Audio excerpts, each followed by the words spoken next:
हाय दोस्तों, welcome to back my channel. मैं ये कहानी का भाग दूसरा लेकर आई हूँ।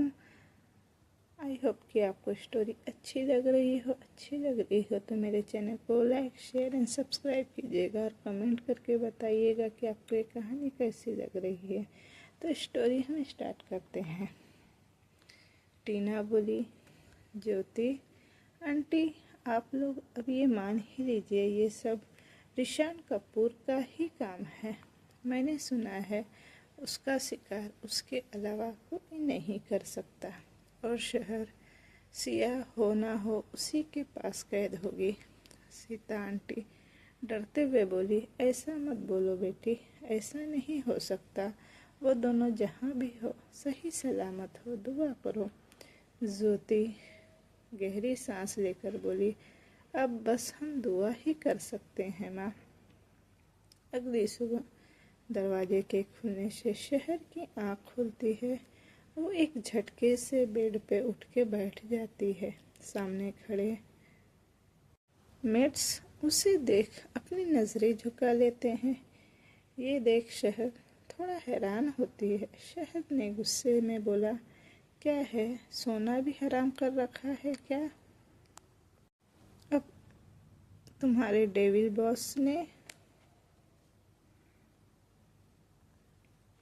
बिना नाम सिर हिलाते झिझकते हुए बोली, वो मैडम आप। शहर झल्लाकर खुद को एक नज़र देख बोली, क्या? अगले ही पल उसने कमर को खींच खुद को कवर कर लिया। शहर ये बात भूल ही गई थी कि वो सिर्फ बाथरूम में है और इस वक्त उसकी ये हालत देख कोई भी शर्मा सकता है। उसकी क्लीवेज साफ दिख रही थी। मीना आगे आई और अपने साथ लाए सारे सामान को वहां रख जाते हुए बोली, भैया ने कहा है कि आप जल्दी से ये पहनकर नीचे आइए। शहर कुछ पूछती या समझती बिना सारे मेट्स को लेकर डोर बंद कर चली जाती है। शहर उसको इग्नोर करते हुए वॉशरूम में गई और फ्रेश होकर आई। उसकी नज़र उन सामानों पे गई जिसे बीना ने रखा था। शहर ने उसके ऊपर से लाल कपड़ा हटाया तो देखा और उसकी आंखें हैरान से बड़ी हो गई। वो गुस्से से बौखलाते हुए बोली, आखिर इंसान का क्या मतलब है? ये सब उसने क्यों भेजा है यहाँ?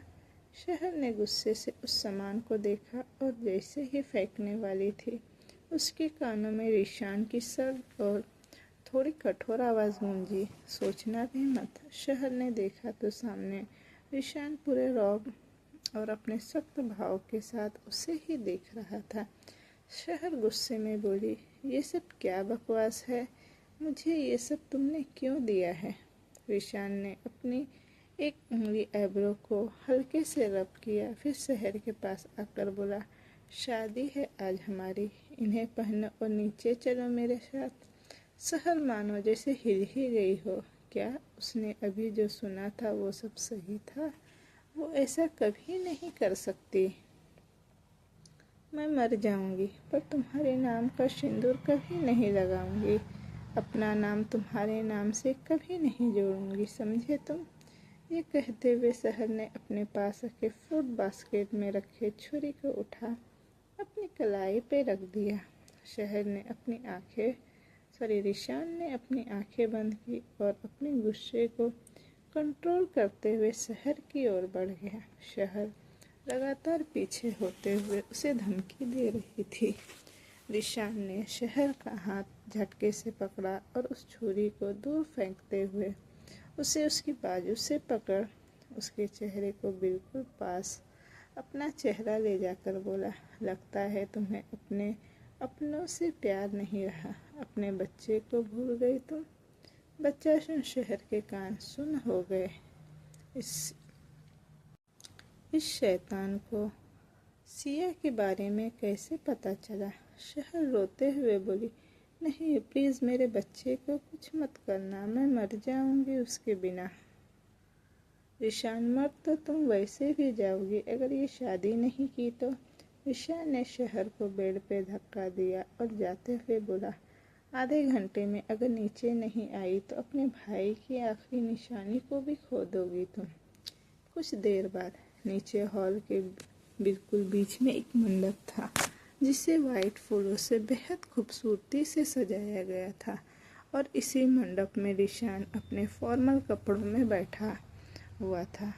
उसके आसपास ज़्यादा नहीं पर नौकरों के अलावा भी कुछ लोग थे, जिनमें से एक लोअर था जो इस शादी को लीगल मोहर देगा, और दूसरा खास इंसान था रिशान का दोस्त अबीर, जो सिर्फ रिशान की जिद में उसका साथ दे रहा था।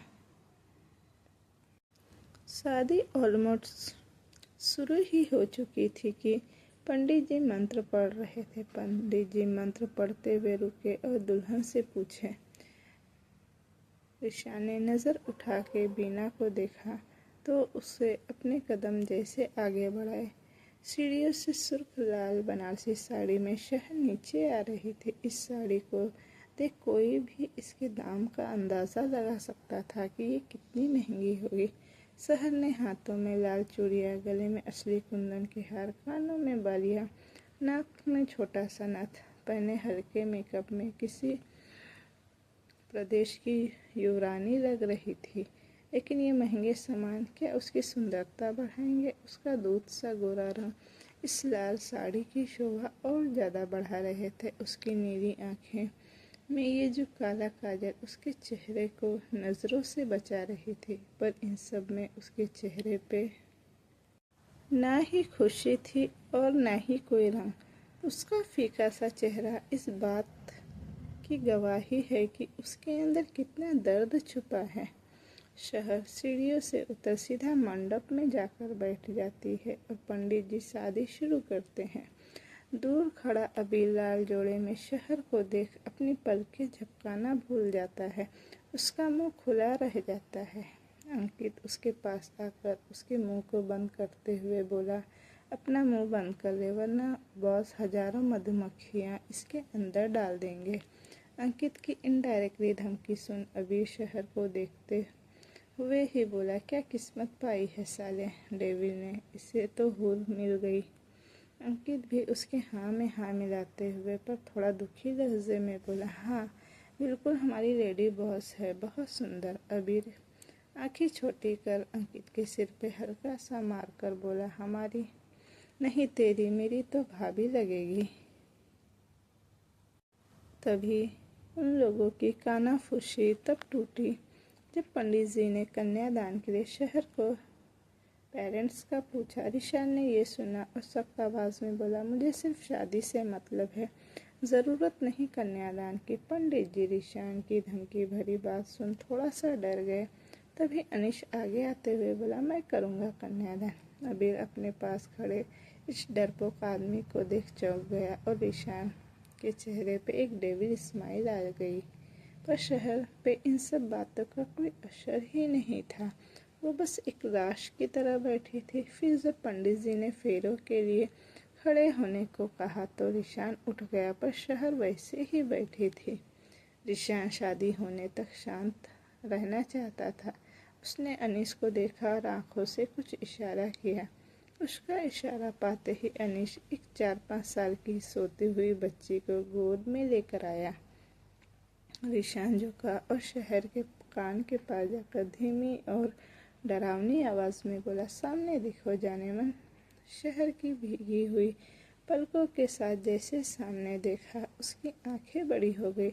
वो छटपटाते हुए जैसे उठने को हुई। रिशान ने उसका हाथ पकड़ रोकते हुए बोला, अगर शादी में कोई तमाशा हुआ तो मैं खून से भी तुम्हारी मांग भर सकता हूँ।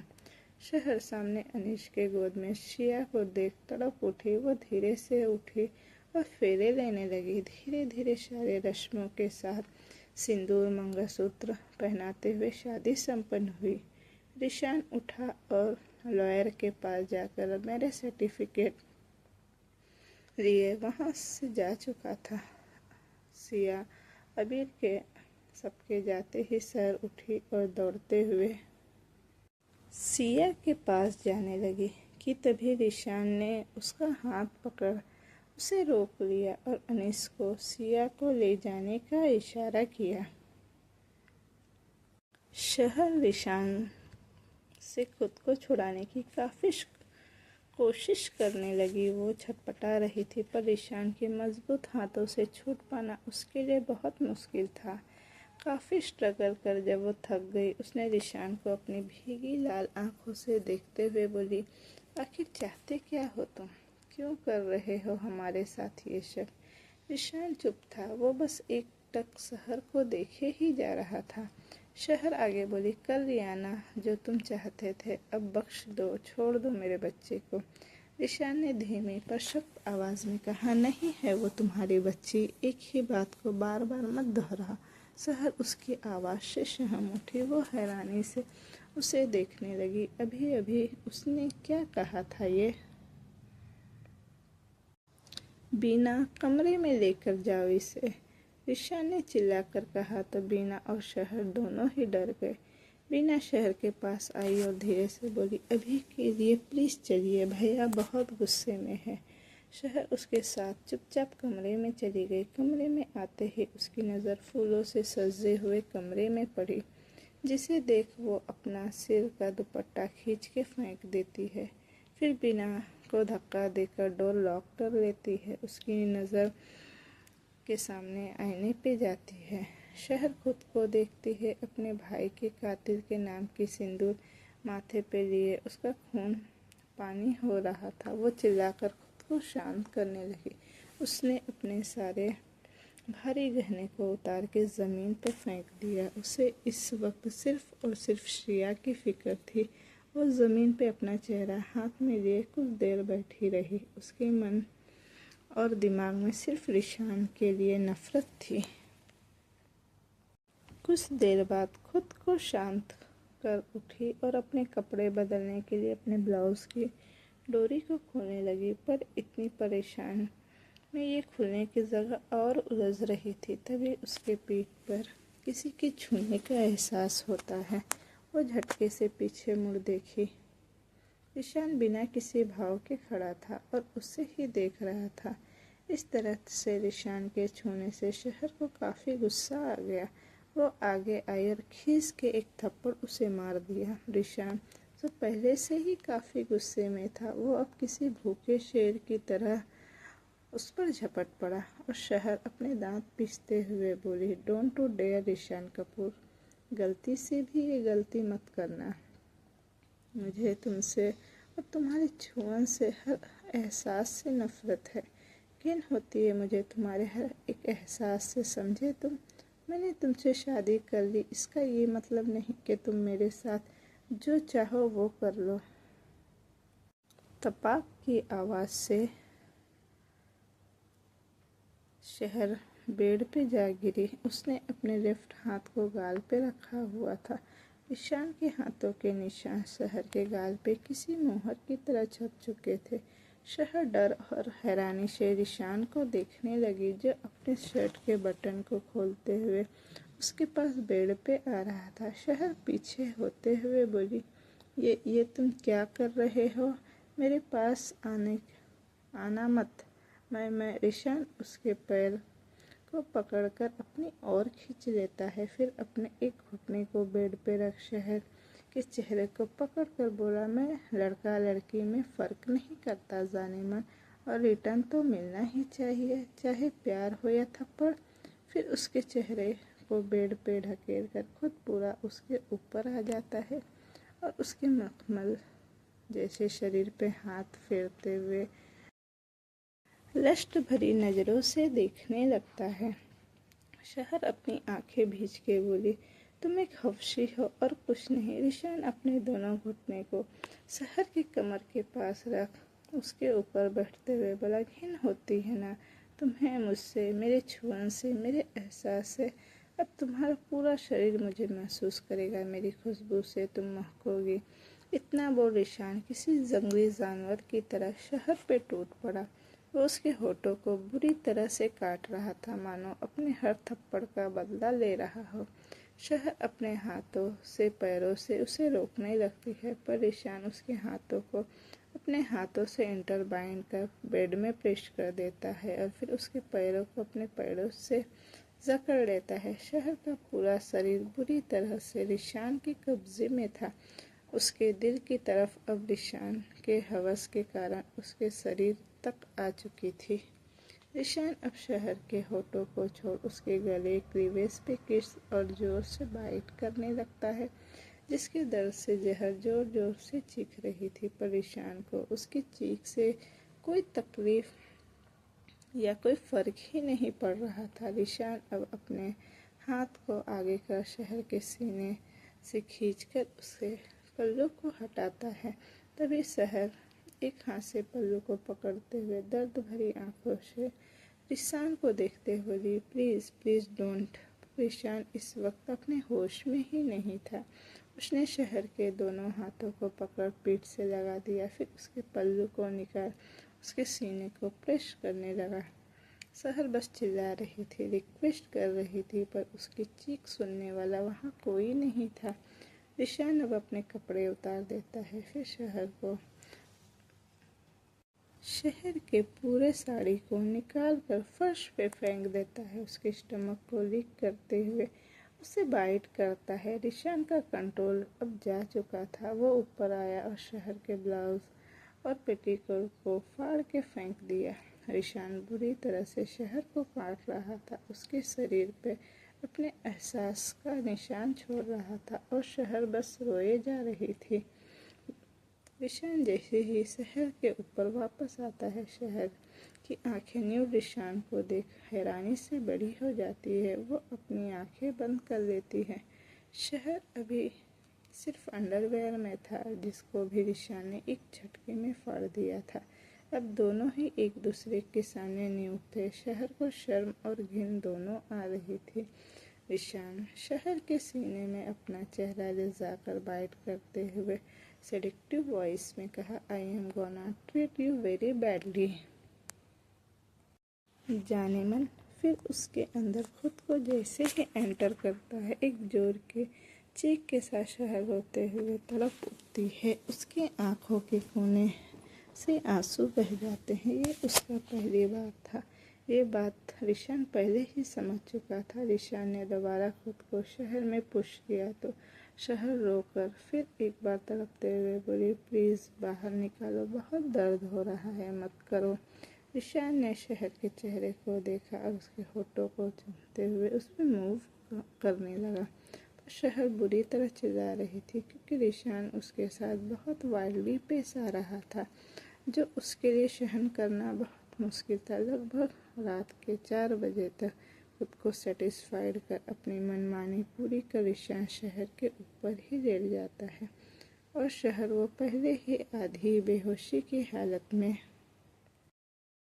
सो चुकी थी। अब अगली सुबह रिशान हॉल में बैठा अपनी कॉफ़ी पी रहा था। अनिश अंदर आते हुए उसे गुड मॉर्निंग विश किया, वहीं पास खड़ा हो गया। अनिश ने रिशान को देखा, जिसका मूड सही लग रहा था। वो हिम्मत कर बोला, सर दादी आपको याद कर रही थी, आप काफ़ी दिनों से उनसे मिलने नहीं गए। रिशान ने एक नज़र अनित को देखा और कह दिया। अनिश को लगा रिशान का मूड सही है। ये सोच उसने रिशान से पूछ लिया, सर आपको नहीं लगता हमें दादी को मैडम के बारे में बता देना चाहिए? वो कितना खुश होगी। जब अपने धुन में बोले जा रहा अनिश खुद पे रिशान की जलती आंखों की तपिश महसूस कर चुप हो जाता है। रिशान उठा और जाते हुए बोला, अपना मुंह तभी खोला करो जब जरूरत हो। सही तो कह रहा है बेचारा, बरस क्यों रहा है। अबीर अपने नाइट सूट में ही हॉल में आते हुए बोला। रिशान ने अपनी आंखें उठाकर उसे देखा पर कुछ नहीं कहा और डाइनिंग टेबल पर जाते हुए थोड़ा ऊंची आवाज़ में बोला, बिना नाश्ता लगा। अबीर और अनिश दोनों टेबल पर नाश्ता करने लगे। रिशान के साथ बैठ जाते हैं। अबीर बार बार नाश्ता करते हुए रिशान को देख रहा था, जिससे इरिटेट होकर रिशान उसे आईब्रो उठा के इशारे से पूछा, व्हाट। अबीर अपना हाथ आगे कर उसके कॉलर को हल्का हटाते हुए बोला, लगता है फर्स्ट नाइट काफ़ी अच्छी कटे है साले की। ईशान ने उसे सख्त नज़रों से देख शट अप बोला और कमरे में चला गया। दूसरी ओर कमरे में जब शहर की आँख खुली, उसकी नज़र ऊपर ग्रे सीलिंग पे गई। उसकी आंखें लाल और सूजी हुई थी। उसने थोड़ा जोर लगाया और उठने की कोशिश की, पर उसका पूरा शरीर टूट रहा था। उसका निचला हिस्सा बेहद दर्द हो रहा था। एक असहनीय दर्द की लहर मानो उसकी पूरे बॉडी में दौड़ गई। उसने हिम्मत की और हाथ के जोर से बेड पर हेडरेस्ट से सिर टिकाए बैठ गई। तभी उसे अपने लोअर स्टोमक में बहुत दर्द होने लगा और उसने गौर किया उसके शरीर पे एक भी कपड़ा नहीं है। ये देख उसको रात की सारी बातें याद आ गई। उसके सामने फिर एक बार ईशान के लिए नफरत और ज़्यादा बढ़ गई। वो किसी तरह बेड से उतरी और कंबल को अपने पर लपेट वॉशरूम में जाने लगी। तभी कमरे का दरवाज़ा खुला तो शहर ने डर से अपने कम्बल को कसकर पकड़ लिया। सामने रिशान खड़ा था। रिशान जाते हुए बोला अपना मुंह। तभी सामने रिशान को देख शहर मुंह फेर धीरे धीरे आगे बढ़ गई। रिशान शहर का रास्ता रोक उसके सामने खड़ा हो गया। शहर थोड़ा डर गई, पर डर को अपने चेहरे पे न लाते हुए बोली मेरे रास्ते से हटो। रिशान का चेहरा सख्त और हमेशा की तरह सीरियस था। उसने हाथ आगे बढ़ाया और खींच के शहर के शरीर से लिपटा कंबल साइड में फेंक दिया। शहर सहम उठी और अपने आप को अपने हाथ से कवर करने लगी। उसे बहुत शर्म आ रही थी और रिशान से नफरत। रिशान ने ऊपर से नीचे तक उसे देखा और उसके पास जाते हुए बोला देखो तुम्हारे पूरे शरीर में मेरे होने का सबूत, मेरे एहसास जिसे तुम कभी खुद से जुदा नहीं कर सकती। शहर बस कोने में खड़ी लज्जा से डूबे जा रही थी। उसने हिम्मत की और दर्द के कारण दबी हुई आवाज में बोली जिसे तुम अपनी जीत समझते हो वो तुम्हारी हार जरूर बनेगी।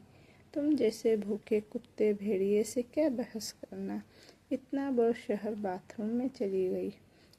रिशान की नज़र बेड के सफ़ेद चादर पे थी जिस पे खून के धब्बे लगे हुए थे। उसने अपने कपड़े लिए और क्लोजेट में चला गया।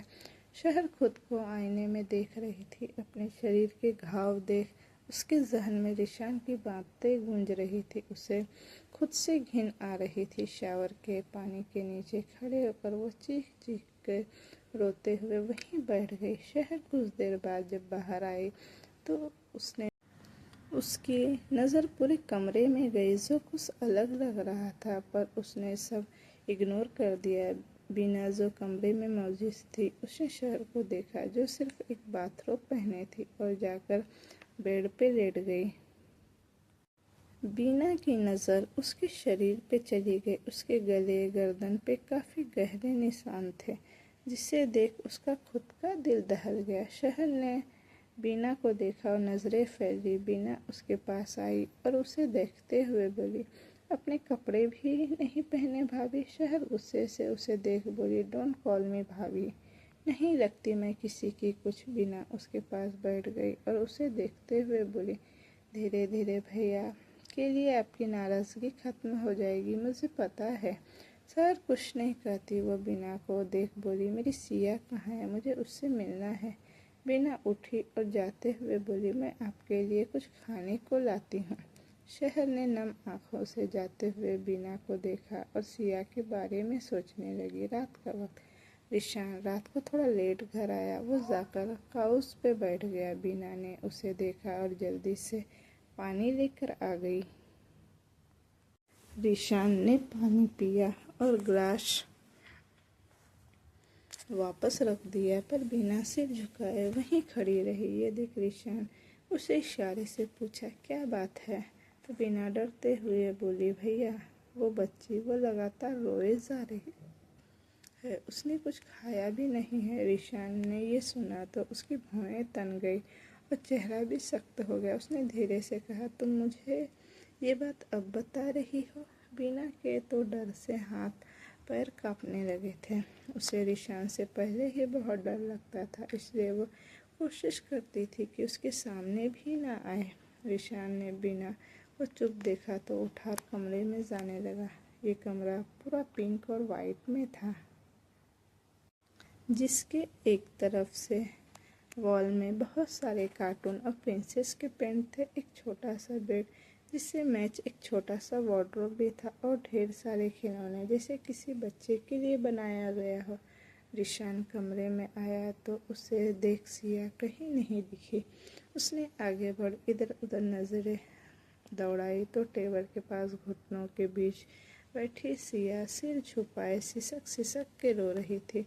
रिशान ने कुछ पल उसे देखा, फिर उसके सामने जाकर पंजों के बल बैठ गया। सिया ने हल्के से सिर उठा के रिशान को देखा, फिर एक बार डर से सिमट गई। सिया को देख रिशान का चेहरा नॉर्मल हो गया। क्रूर दिल मानो पिघल सा गया हो। उसके चेहरे पे एक अलग ही चमक थी। रिशान एक क्रूर इंसान था, उसे किसी से हमदर्दी नहीं थी। उसके लिए एक बच्चे से डील करना सच में काफ़ी मुश्किल था। उसे नहीं पता छोटे बच्चे को कैसे मनाया जाता है। उसने कोशिश की और बोला, बच्चे आपने खाना क्यों नहीं खाया?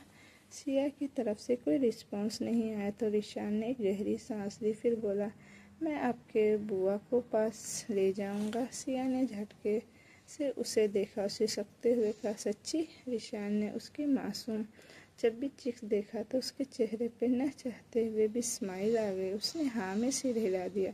रिशान ने उसके आंसू पोंछने के लिए जैसे ही अपने हाथ आगे किए, सिया दूर होते हुए बोली, मुझे कहती है अजनबी से बात करना गलत बात होती है। रिशान ने उसकी प्यारी बात सुनी और मुस्कुराते हुए कहा, पर मैं कहाँ अजनबी हूँ, मैं तो आपका। सिया आंखें बड़ी कर उसे देखने लगी तो रिशान ने कहा, मैं आपकी बूजी का पति हूँ। सिया जोर से बोली, क्या बूजी ने मुझे बिन बताए शादी कर ली? रिशान शॉक्ड रह गया। कुछ पल पहले जो बच्ची रो रही थी वो अभी ऐसे बात कर रही थी, पर दूसरे ही पर सिया रोने लगी। उसे रोता देख रिशान परेशान होते हुए बोला, आप फिर क्यों रो रही हो?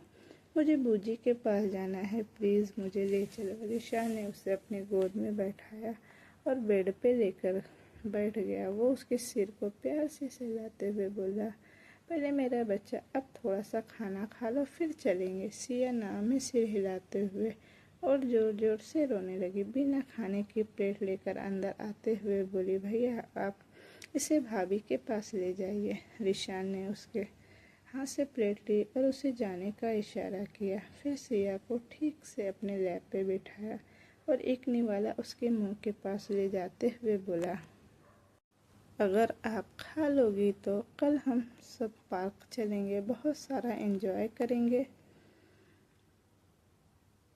सिया ने सिर उठा के रिशान को देखा और बोला, मम्मा भी जाएगी? रिशान को समझ नहीं आया तो वो चुप हो गया। उसे चुप देख सिया बोली, अरे मैं शहर की बात कर रही हूँ। रिशान ने शहर का नाम सुना तो हाँ में सिर हिला दिया और सिया को खिलाने लगा। बाहर खड़ी बिना चुपके से रिशान और सिया को साथ मुस्कुराते हुए देख बोली, नानी सही कहती है, आप जितने बुरे दिखते हो उतने हो नहीं भैया। अगली शहर जब उठी तो कमरा खाली था। रिशान को ना देख शहर एक राहत की सांस लेती है और बाथरूम में फ्रेश होने चली जाती है। कुछ देर बाद वो बाथरूम बने वार्डरोब के सामने खड़ी होकर देखती है। उसकी आंखें हैरानी से बड़ी हो जाती। यहाँ सिर्फ साड़ियाँ और सूट थे, बाकी जरूरत के सारे सामान थे। शहर ब्राइट कॉलर नहीं पहनती थी, जो यहाँ ज़्यादा से ज़्यादा उसमें एक ऑरेंज अनारकली सूट और प्लाजो निकाला और पहन लिया। जब वो चेंज कर वापस आई, उसकी नज़र दरवाजे पे गई जो खुली थी। वो जल्दी से दरवाजे के पास जाकर इधर उधर देखते हुए बाहर आ गई। उसने सबसे पहले सिया को ढूंढने का फैसला किया। उसने देखा, ऊपर कोई नहीं था तो वो वहाँ के सारे कमरे चेक करने लगी, पर सारे कमरे लॉक थे। ये देख सिया का दिल फिर से एक बार टूट गया। वो सीढ़ियों से उतर नीचे आ गए। उसे वहाँ भी कोई नहीं दिखा। वो इधर उधर देखते हुए जा रही थी कि तभी वो किसी से टकरा गई। अबीर ने शहर को संभालते हुए बोला, रिलैक्स रिलैक्स भाभी, ऐसा भी क्या ढूंढ रही हैं आप जो आपको मैं नहीं दिख रहा। शहर ने अबीर को देखते ही अपने चेहरे के भाव सख्त कर लिए और मुंह फेर लिया, जिससे अबीर समझ गया शहर उसे देख क्या सोच रही थी। उसने उसे रास्ता दिया और कहा, मैं समझ सकता हूँ आपकी फीलिंग, पर एक दिन आपको निशान जरूर समझ में आएगा। शहर ने गुस्से से कहा, वो दिन मेरी जिंदा होते हुए कभी नहीं आएगा। और वो कॉर्नर के कमरे में की ओर चली गई। शहर ने उस कमरे का दरवाज़ा खुश होते हुए हल्के से खोला तो सामने का नज़ारा देख उसकी आंखें वही जम सी गई। वो जल्दी से अंदर गई और रिशान की बाहों में सो रही सिया को देखते ही उसकी आंखें नम हो गई। किसी की आहट को महसूस होते ही रिशान की आंखें खुल जाती है और सामने खड़े शहर को वो देखता ही रह जाता है। ऑरेंज सूट में शहर का गोरा रंग मानो चमक सा रहा हो, पर अगले ही पल रिशान की आंखों में गुस्सा आ जाता है। वो उठ के बैठ जाता है। शहर सिया के पास बैठते हुए प्यार से उसके सिर पर हाथ फेर उसे चूम लेती है। सिया जल्दी से आंखें खोल शहर के सामने देख उसके गले लग जाती है और रोने लगती है। शहर ने उसे ऐसे अपनी बाहों में जकड़ा हुआ था मानो कोई अभी उससे उसका बच्चा ही छीन लेगा। रिशान ने एक झटके से शहर को सिया से अलग करते हुए बीना को आवाज़ देता है। बीना जैसे ही कमरे में आती है और शहर को देख हैरान रह जाती है। रिशान के इशारा करते ही बीना सिया को अपने साथ ले जाने लगती है। वहीं पर शहर उसे छोड़ ही नहीं रही थी और सिया भी बहुत रो रही थी। सिया के वहाँ से जाते ही रिशान अपने असली रूप में आते हुए शहर को खींच के अपने पास लाते हुए बोला, कल शादी हुई है हमारी और तुम ऐसे विधवा की तरह क्यों घूम रही हो। शहर रिशान से खुद को छुड़ा के बोली, मेरी तो यही ख्वाहिश है विधवा बनने की। शहर के इतना कहते ही रिशान ने उसको बाजू से पकड़ा और खींचते हुए बाहर ले जाने लगा। शहर उसे लगातार मारे जा रही थी पर रिशान पे कोई असर नहीं हो रहा था। रिशान उसे हॉल में लाया और काउच पे पटक दिया। कल जो रिशान ने उसके साथ किया था उसकी वजह से पहले ही उसकी हालत ख़राब थी। उसके ऊपर से उसे ऐसे फेंकने से उसकी तकलीफ़ और बढ़ गई। वहीं खड़े अबीर ने थोड़ा ज़ोर से कहा, Rish what are you doing. Rishan ने उसे घूर कर देखा तो वो नज़रें नीचे कर चुप हो गया। रिशान ने टेबल पर रखा चाकू उठा और शहर के पास खड़ा हो गया। चाकू देख सब डर गए पर शहर ने अपने चेहरे पे सिकन तक नहीं आने दी। रिशान ने चाकू को एक हाथ में पकड़ा और दूसरे हाथ पे कट लगा दिया। खून बहने लगा पर शहर के माथे पे जिसे देख सब हैरान थे। शहर के माथे से होते हुए रिशान का खून शहर के चेहरे पे भी आ गया। रिशान ने शहर को बाजू से पकड़ खड़ा किया और अपने चेहरे को उसके बिल्कुल पास ले जाते हुए अपनी डरावनी आवाज़ में बोला, तुम्हारी मांग तो मैं अपने खून से भी भरने ही दूंगा जाने मन, लेकिन मेरी विधवा होने के ख्वाब इस जन्म में पूरे होने वाले नहीं। बोल वो कमरे में चला गया। शाम का वक्त रिशान आज ऑफिस में नहीं गया था, अपनी स्टडी में बैठा ही काम कर रहा था। उसने अपना काम खत्म किया और सीधा सिया को देखने चला गया। सिया इस वक्त गार्डन में बीना के साथ थी। जैसे ही उसे रिशान को देखा अपना मुंह फेर बीना से बोली, बीना मुझे यहाँ नहीं रहना। उसकी इस हरकत से रिशान के चेहरे पे स्माइल आ गई। वो सिया के पास आ गया और बीना को जाने का इशारा कर दिया। तो फ्रेंड्स, ये कहानी अब मैं यहीं तक रहने देती हूँ। इसका नेक्स्ट पार्ट मैं जल्द ही लेकर आऊँगी। तो फ्रेंड्स,